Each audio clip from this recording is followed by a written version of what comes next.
बिना जोखिम उठाए कुछ भी नहीं मिलता और जोखिम वही उठाते हैं जो साहसी होते हैं, जिनमें कुछ कार्य करने का जज्बा होता है। तो दोस्तों, स्वागत है हमारे इस खूबसूरत से channel Satish Chauhan study point में। तो आज की इस वीडियो में हम लोग हिंदी कक्षा 9 पद्य पाठ 3 दोहा के भाग 2 के बारे में अध्ययन करेंगे। तो चलिए शुरुआत करते हैं।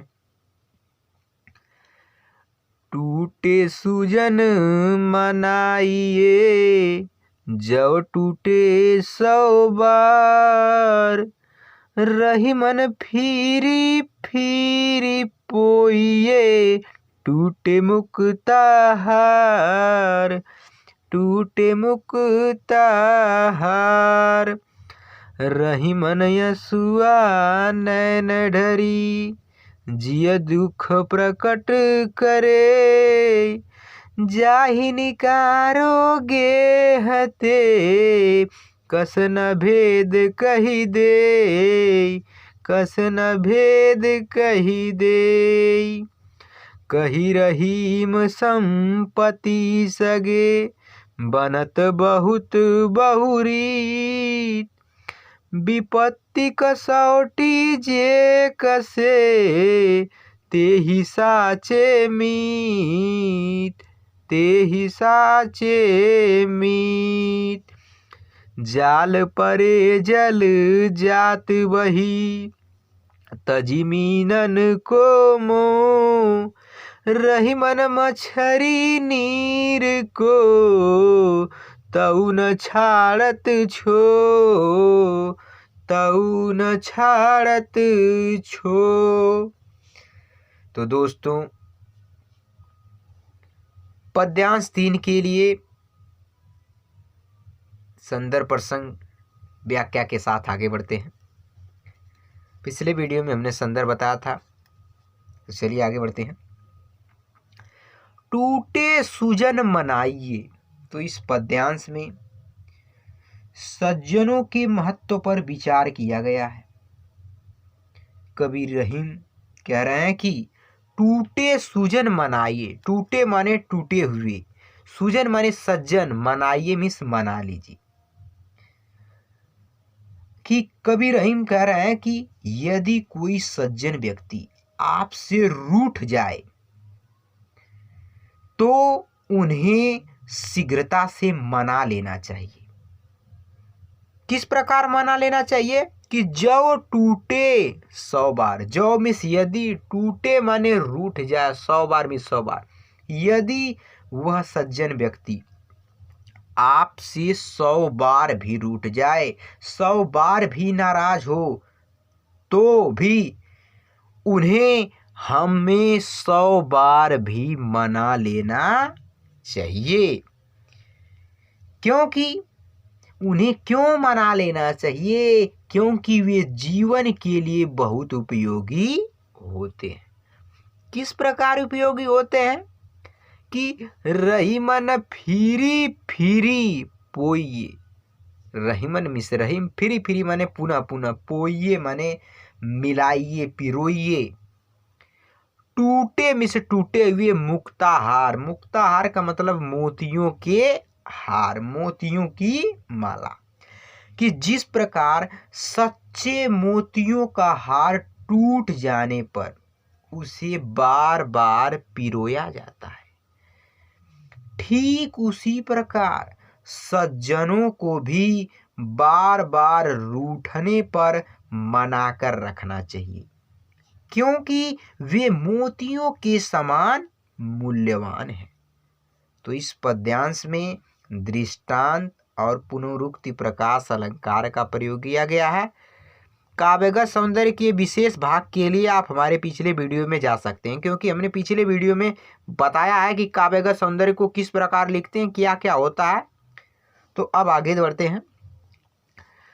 रही मन यसुआ नैन ढरी, जिय दुख प्रकट करे, जाहि निकारोगे हते, कस न भेद कही दे, कस न भेद कही दे।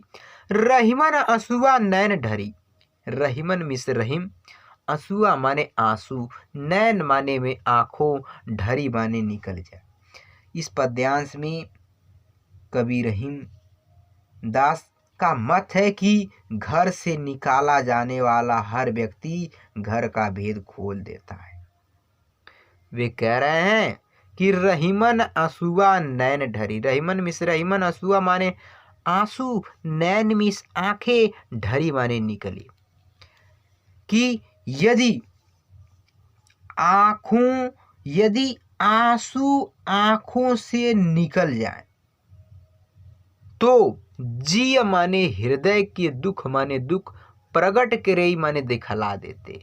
यदि हमारी आंखों से आंसू निकल जाते हैं तो वे हमारे मन के सभी दुखों को प्रकट कर देते हैं, वर्णन कर देते हैं, बता देते हैं कि हमारे मन में कितना दुख है। किस प्रकार बतला देते हैं? ठीक उसी प्रकार जिस प्रकार जाहि निकारो गेहते, जाहि माने जो, निकारो माने निकाला जाता है, गेह माने घर, ते माने से, कि जिस प्रकार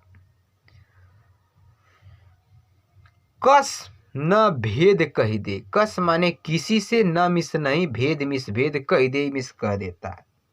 कि कवि का कथन है कि जिस व्यक्ति को घर से निकाला जाएगा, जा ही निकारो गेते, जिस व्यक्ति को घर से निकाला जाएगा, कस न भेद कही दे, वह व्यक्ति घर के भेद को खोल देगा। अर्थात जिस प्रकार कोई व्यक्ति घर से निकाले जाने पर घर के भेद को दूसरों के सामने खोल देता है, ठीक उसी प्रकार आंख रूपी घर से निकाले जाने पर आंसू भी मन के सारे भेद को प्रकट कर देते हैं। आंसू अपनी उपस्थिति से यह प्रकट कर देते हैं कि व्यक्ति के हृदय में कितना दुख है। तो इस पद्यांश के लिए काव्यगत सौंदर्य में अलंकार, दृष्टांत अलंकार का प्रयोग किया गया है। आगे देखिए, कही रहीम संपत्ति सगे, बनत बहुत बहुरीत, विपत्ति कसौटी जे कसे, ते ही साँचे मीत। इस पद्यांश में सच्चे मित्र की पहचान बतलाई गई है कि सच्चा मित्र क्या होता है। देखिए, कही रहीम संपत्ति सगे, कई मिस कहे, रहीम मिस रही, संपत्ति माने धन, सगे माने सगे संबंधी, बनत मिस बनते हैं, बहुत माने अनेक, बहु माने अनेक प्रकार के, रीति माने सगे संबंधी। यानी कवि का कहना है कि जब व्यक्ति के पास संपत्ति होती है तो अनेक लोग तरह तरह से उसके सगे संबंधी बन जाते हैं, परंतु विपत्ति कसौटी जे कसे, विपत्ति माने मुसीबत, कसौटी माने के समय, जे कसे मिस जो भी, ते ही साँचे, ते ही माने वही, साँचे माने सच्चा, मीत माने मित्र दोस्त होता।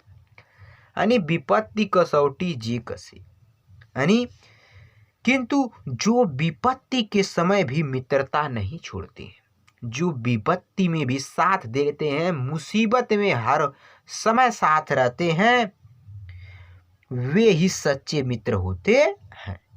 इस प्रकार सच्चा मित्र विपत्ति की कसौटी पर सदैव खरा उतरता है। वह मुसीबत के समय कदम से कदम मिलाए रहता है और हर समय अपने मित्र का साथ देता है। तो काव्यगत सौंदर्य में, अलंकार में, इस पद्यांश में अनुप्रास और रूपक अलंकार है। चलिए आगे बढ़ते हैं। जाल परे जल जात बही, तजमीनन को मोह, रहीमन मछरी नीर को, तऊ न छाड़त छोह।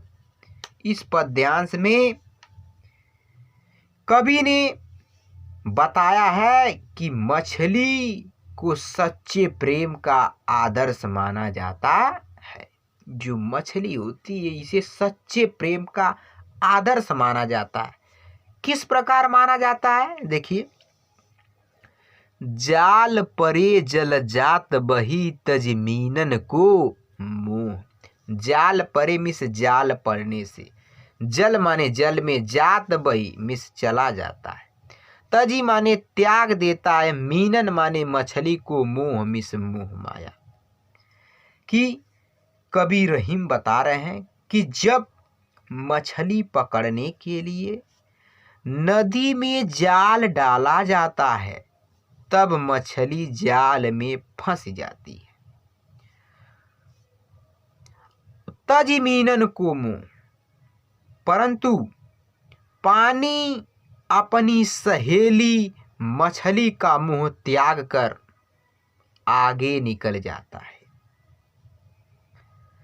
रहीमन मछली नीर को, रहीमन मिस रहीम, मछली मिस मछली, नीर को माने पानी को, कि आगे कह रहे हैं कि परंतु मछली जल से तऊ न छाड़त छो, तऊ माने फिर भी, न मिस नहीं, छाड़त मिस छोड़ती, छो माने दुख अर्थात मोह। यानी कवि कह रहा है कि पानी अपनी सहेली मछली का मुंह त्याग कर आगे निकल जाता है, परंतु मछली को जल से इतना प्रेम है कि वह पानी के बिना तड़प तड़प कर मर जाती है। यही सच्चे प्रेम की पहचान है। इस प्रकार मछली को सच्चे प्रेम का आदर्श माना गया है। इस पद्यांश में काव्यगत सौंदर्य में अलंकार में अन्योक्ति अलंकार प्रयोग किया गया है। तो वीडियो पसंद आए तो इसे लाइक, शेयर और कमेंट करिए। यदि चैनल पर नए हैं तो प्लीज़ चैनल को सब्सक्राइब कर लीजिए और बेल आइकन को प्रेस कर दीजिए ताकि आने वाली वीडियो की नोटिफिकेशन मिलती रहे। तो अगले वीडियो मिलेंगे, तब तक के लिए बाय बाय, धन्यवाद।